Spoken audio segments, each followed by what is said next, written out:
And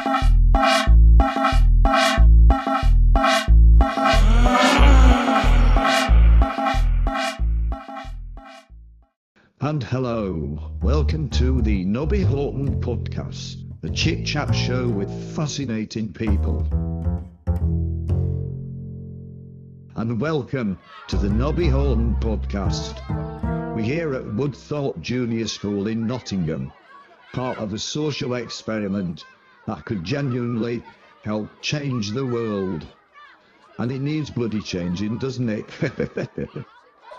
Nottingham City Council are backing the project with the University of Nottingham. The idea, or experiment I should say, is called Generation Dope Scroll. Got a ring to it, don't you think? Dopamine and that.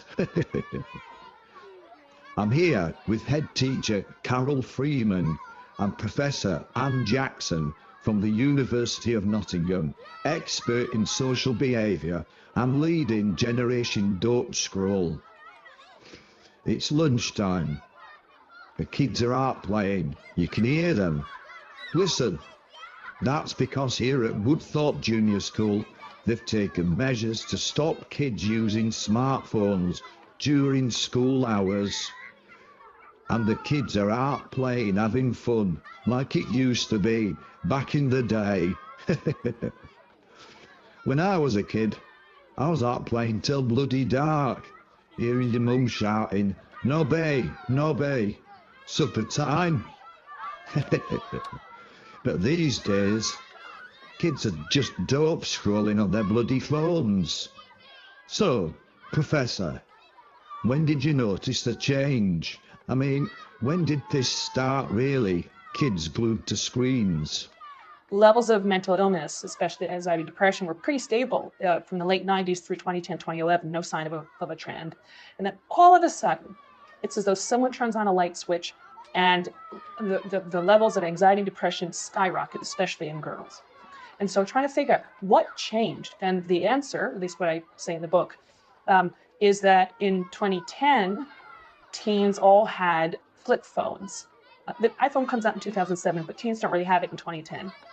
They have a flip phone. They use it to call and text their friends. And so they are still going to see, they're still spending time with their friends. They're still looking at people in the eye.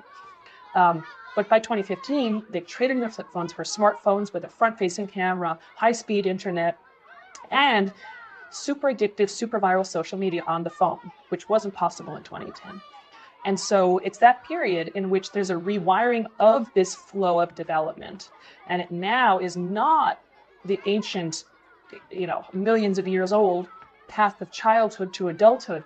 It's now on screens, online. And the kids are coming out different and I would say diminished. Right. Fair enough. We have overprotected our children in the real world.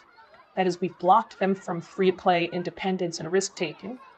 And we've underprotected them online. As we said, you can't go outside, it's too dangerous, but sit in your room and talk to sexual predators around the world. Like, whatever, it's online, you're safe. And be honest, shouldn't we just ban phones in schools? I mean, properly ban them. Not face down on the desk. Not silent mode. Ban the bloody things outright. As head teacher, Nobby, I wanted to lead this practically. So I bought 2 metal photography cases off Facebook Marketplace. Absolute bargain. Our caretaker Barry helped convert them with phone sleeves with pockets. 40 phones in each. Numbered and logged in the class register, then padlocked. No messing about. That's impressive. Very Cold War that. So how long's it been now? 3 weeks. Every morning phones are locked away. End of the day, after chairs are on desks, the kids get them back. It's like clockwork now, Nobby. Right, brilliant. In another week, it'll be the end of Generation Dope Scroll Phase 1. We'll share feedback from parents and kids at the university. City Council will be there, even the mayor. That is exciting. What a project to be involved in. Some people say, though, isn't this just another moral panic, like it was with PlayStation?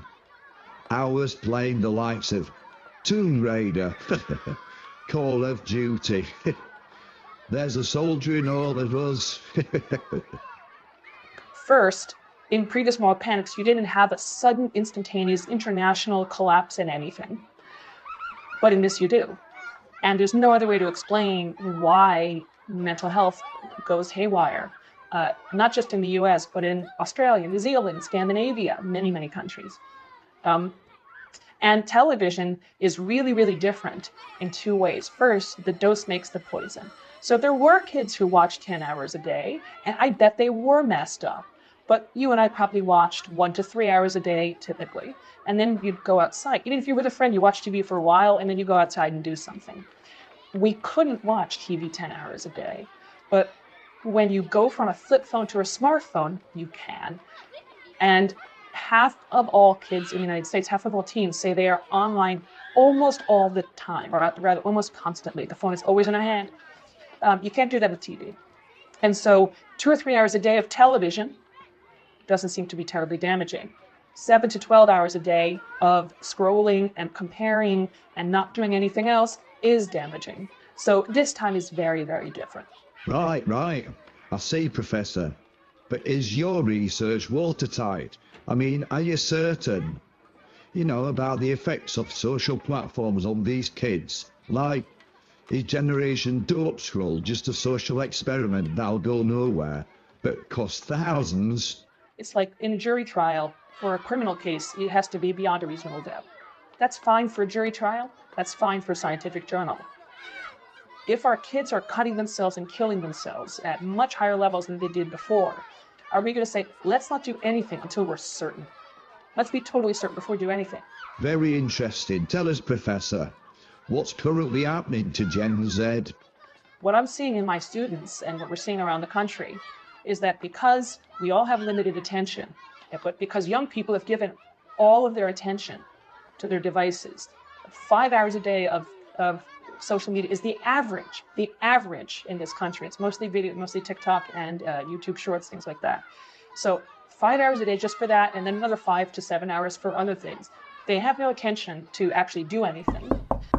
Oh, sorry, Nobby. No, go ahead. We're at school. Work must go on. Enter.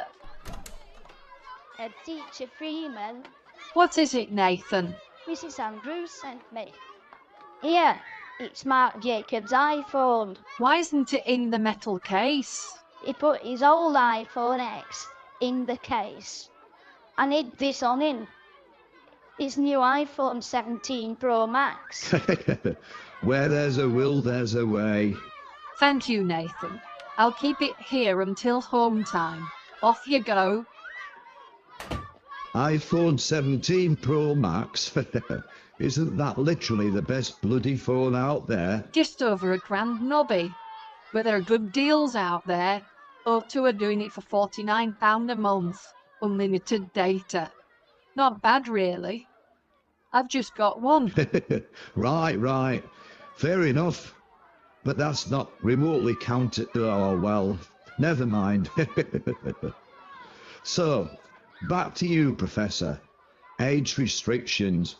Could they actually work? So ideally there'd be like age gating, like in order to go into a casino or a bar or a strip club or a brothel, you have to show some identification and show that you're at least 18 or 21, depending on the case.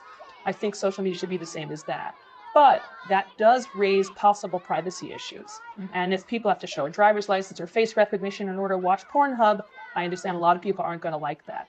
So a halfway measure is to say, well, can't you at least help the parents who don't want their kids on Pornhub? Can't you do anything for us? And the answer is, yeah. You could make phones that are marked in hardware or software as this is a child's phone, or this is a kid with a particular birthday, and so then when that child tries, and it would be the same on their computer and on their iPad, everything. So when that child tries to go to Pornhub, all Pornhub has to do is just send down a signal. There's a check. Is this a hardware device that we can deal with? So this causes zero privacy concerns. The rest of the world can still go on Pornhub and do whatever they want. But at least if I want to keep my own children off of TikTok and Pornhub and Instagram. Professor, what about AI? That's only going to make things worse, isn't it? We've barely survived these bloody filters. Now we've got software undressing people. I believe that AI is going to bring in very quickly an era of extraordinary prosperity economically and of sociological chaos with a risk of collapse. Because we're already in a hell of a state, and now anyone who wants to flood the zone with incredibly vivid movies of anyone saying anything, they can do that. You know, like deepfakes, but deepfakes can do that. Looking at teen mental health, the problem, you know, as I say in the book, for girls, social media is particularly toxic, and a lot of them get addicted to social media more so than the boys. And boys? What's happening with boys? For the boys, it's that they're withdrawing from the real world because the real world is hard. School is harder for them. They don't get recess and play and shop anymore. They have to sit in a chair all day long. Boys are withdrawing from the real world. And just as they were withdrawing, the virtual world got more and more amazing. So the video games get more and more amazing. The porn gets more and more amazing. Well, what's coming up is that every lonely boy, the boys are so lonely. They don't spend much time with other human beings. So the boys are so lonely. The girls are too, but it's really hitting the boys even more. Well, now they're going to have AI girlfriends. People are already falling in love with AI. If you're flirting with someone and she's brilliant and she's witty and you can program her personality so that she's just what you want, you're going to fall madly in love. That's bleak, really bleak. Technologies that we allow adults to use are often not appropriate for children. And so if we can't get age gating now on social media, it's game over for the boys. The boys are going to be lost in amazing AI worlds of video games, pornography, friends, and then how are they going to turn into a man who is able to flirt with a real woman? We have the internet burst into our lives, and you could argue it's a really good thing.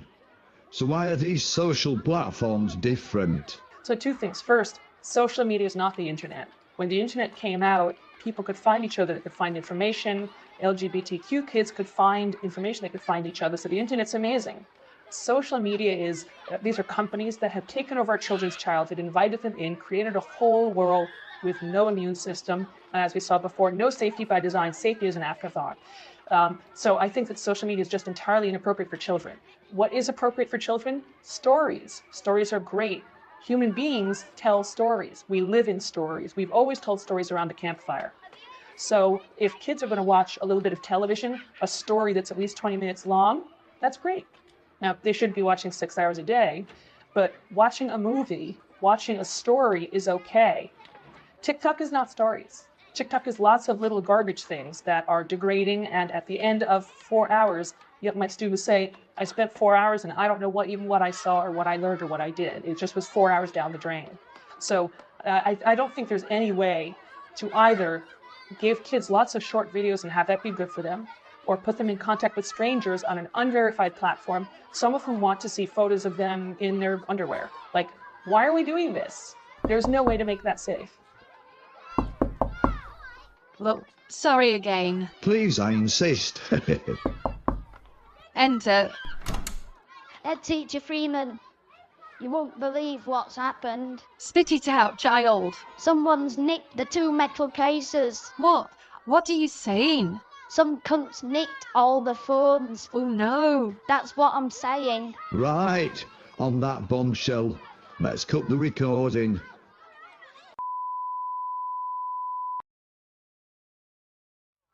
For fuck's sake, that's blown it, hasn't it? This is bad, Nobby. A fucking nightmare. Even my new iPhone 17 was in there. Was it insured? No, not for that. Those fucking cases. That's 80 smartphones, Nobby. Right. 80. Fucking nicked. Well, that'll stop the kids bloody using them. For a while at least.